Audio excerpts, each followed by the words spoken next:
This concept talk about a number of theorems. For example, sum of angles in a triangle is 180 degrees.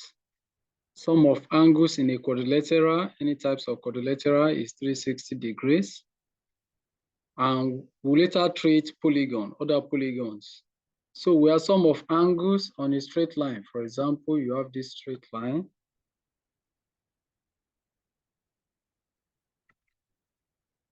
You have this straight line. So we have this point A here.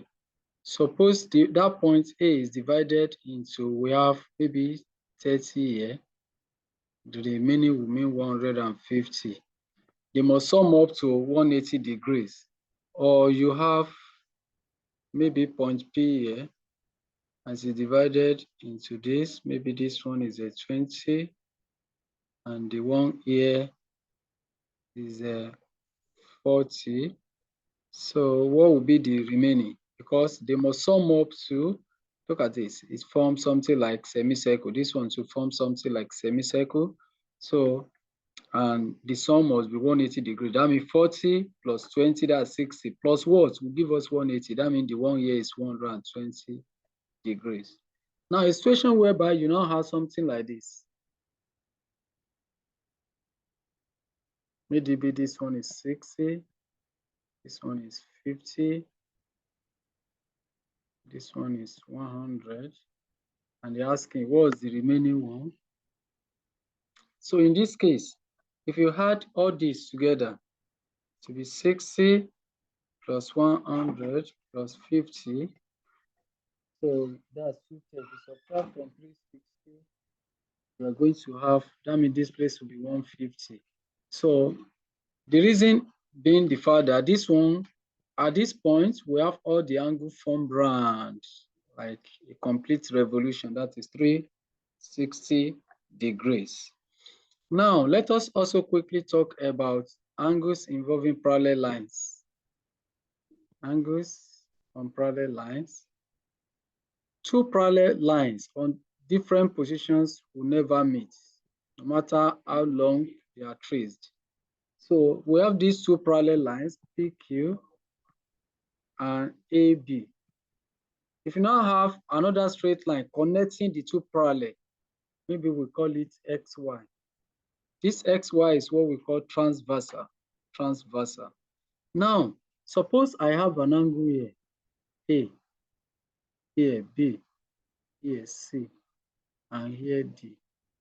And I have here maybe E, F, G, H. So one thing I want us to know is that if this A equals to B and this B equals to D, because we have something like this, the one here equals to the one here, and the one on this side equals to the one here. That is what we call opposite angle, vertically opposite angles theorem. Two angles that are vertically opposite are equal. Similarly, this D, if you look at the position of this D in this particular spot, another angle that occupies such a position in this place is this A. Because if you look at this D is on top of this parallel line and to the left of this transversal. This E too is on top of this parallel to the left of this transversal. That means D is correspondingly equal to E. So D and E are corresponding angles.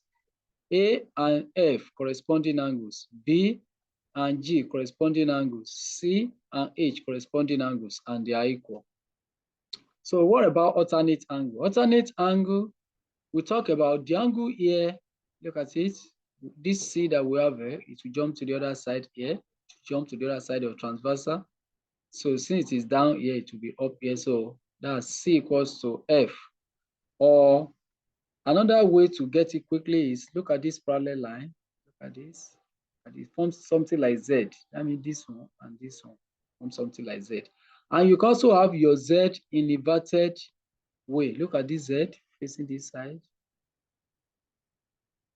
like stretched Z. So this B is alternate to this place. So B is equals to E, alternate angles theorem. C equals to F, alternate angles theorem. So all these and many more are what we apply together to solve particular problems under these concepts. So we want to quickly take example, and here we have H. So to solve this, we quickly sketch the diagram.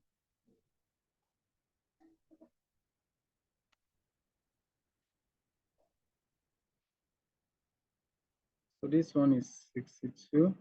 One thing is that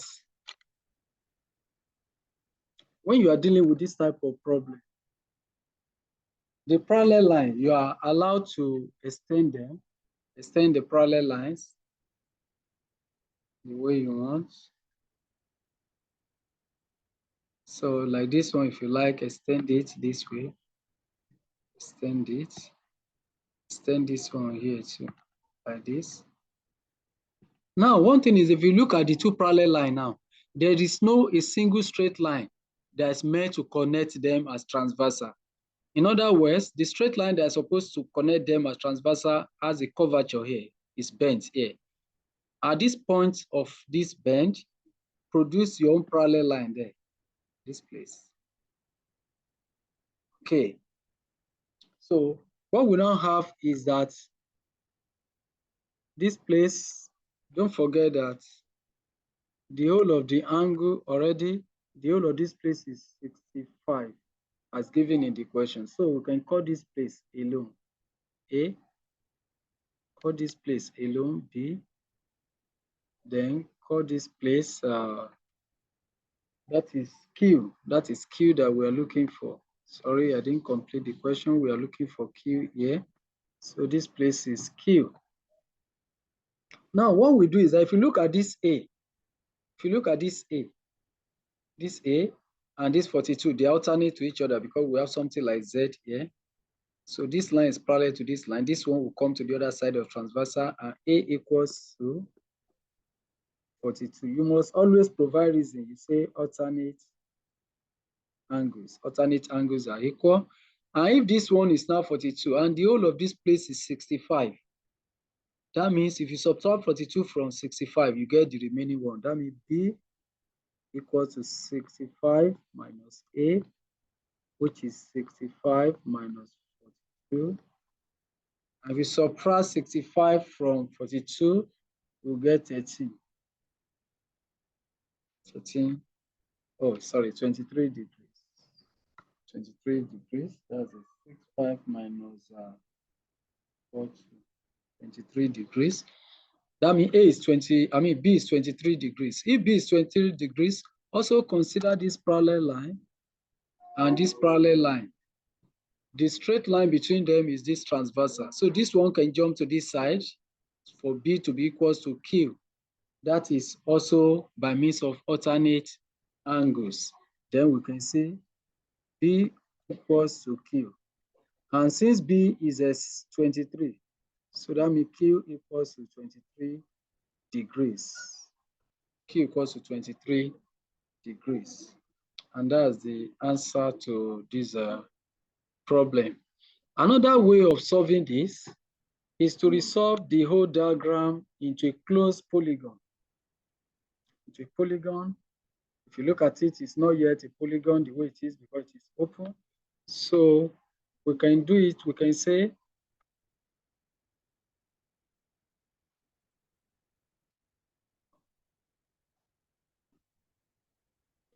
so we can draw this line. The line is not straight enough. This. And since this one is parallel to this, the angle inside here between the two parallel lines must be supplementary. That is, must add up to 180 degrees. We call it consecutive angles of parallelogram. So when you have two parallel lines and you have transversal, internally the two angles must add up to 180 degrees. So that means if we call this line a perpendicular line to this one, once it is 90, the second one too will be 90. Then if this one is a 65 here, we can find the remaining one here by finding angle at a point. Subtract 65 from 360. 360 minus 5, we'll get 295A. 295. And here is already 42. And here is Q that we are looking for. So the diagram has become a polygon. The type of polygon is 1, 2, 3, 4, 5. This is pentagon. So we have one of the angles being a reflex angle, and such polygon is called a reentrant polygon, because one of the angles is a reflex angle. So in this case, sum of angle is the pentagon. We use this formula for sum of angle, n minus 2 times 180, where n refers to the number of sides or numbers of angle. So, and that is since in a polygon, in a pentagon, we have 5 sides. It will be 5 minus 2 times 180 degree. And that is 3 times 180 degree, we get 540. So all we need to do is to add all these in 3 angles together and equate it to 540. That is 90 plus 90 plus 42 plus 295 plus Q equals to 540. So add them up. We have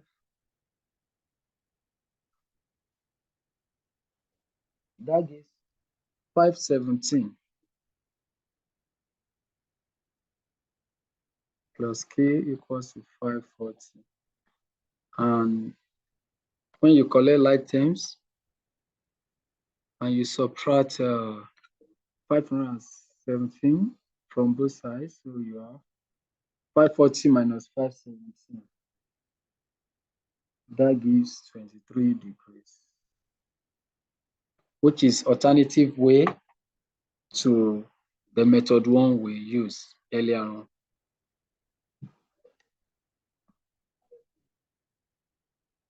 Okay, so that the value we have 105 here. Here we have 123. So we can call the angle here, label it X, and the angle here, label it Y. Oh, no, we're already giving Y to find. Let's call it Q. Now, to find the value of X, we can see that at this point, at this spot, we have the two arcs for X and for 105. If you put it together, it forms something like semicircle. That's angle on a straight line. That means X plus 105 should give 180. So in other words, to get the value of X, we subtract 105 from 180. That means X equals to 180 minus 105. Reason is sum of angles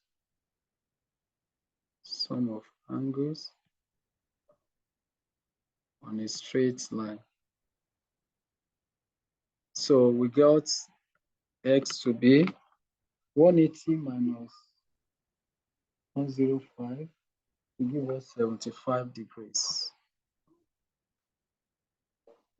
Similarly, to get Q, the same theorem applies. Q equals to 180 minus 123.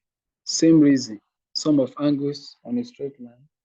So if you subtract 123 from 180, you're going to get 57. Q to be 57 degrees. That means Q is 57 degrees here. But mind you, this X, since this line is parallel to this line, I told you if you look at position of X here, it's exactly this position here. That is corresponding angle. That means this value of X here can migrate down here. You can slide it down. That means 75 will go for X, can as well come here. While the value of Q that we got is 57. So we now have in a triangle where we have 75 and 57, we are looking for the third angle, Y.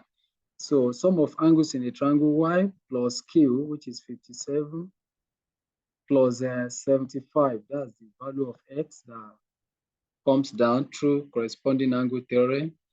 So the addition of the three should give 180 degrees. And what we do now is that add the two together and subtract from both sides so that we have 57 plus 75. Taking away from 180, we got the value for y as y equals to 48 degrees. Lastly, on this concept, in the diagram below,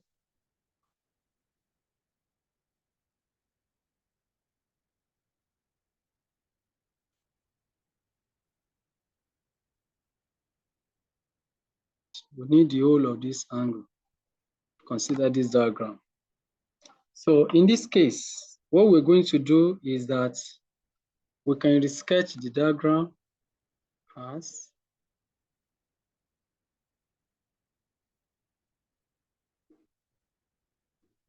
we're given that this side equals to this side, equals to this side.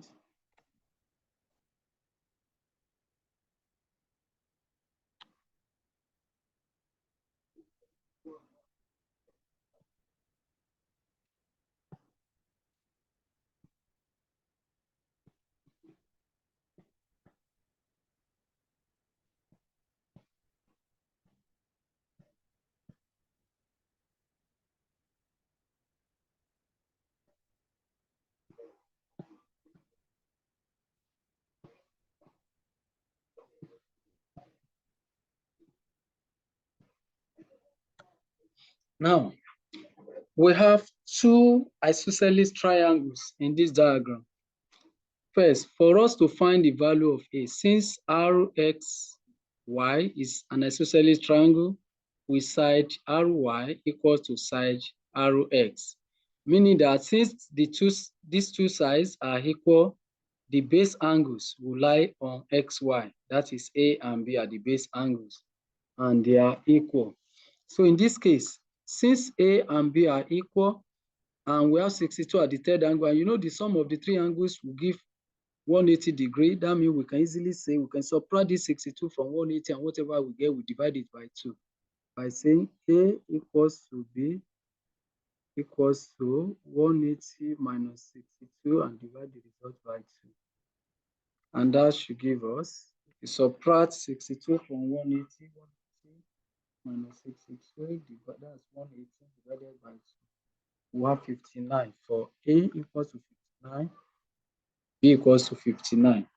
Now, considering the second isosceles triangles here, we're given that RY equals to YZ. That means these two sides are equal. The third side that is not equal to them is RZ. It carries the base angles. That means the base angles will be this 62 and this C. So that means C equals to 62 degrees. C equals to 62 degrees. That is base angles of this isosceles triangle RYZ.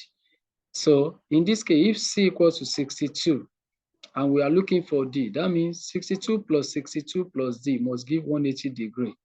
That means D plus 62 in two places equals 180 degrees, sum of angles in a triangle. So D equals to 180 minus, if you add the two together, you have a 124. I will subtract 124 from 180. You're going to get 56 degrees. 56 degrees.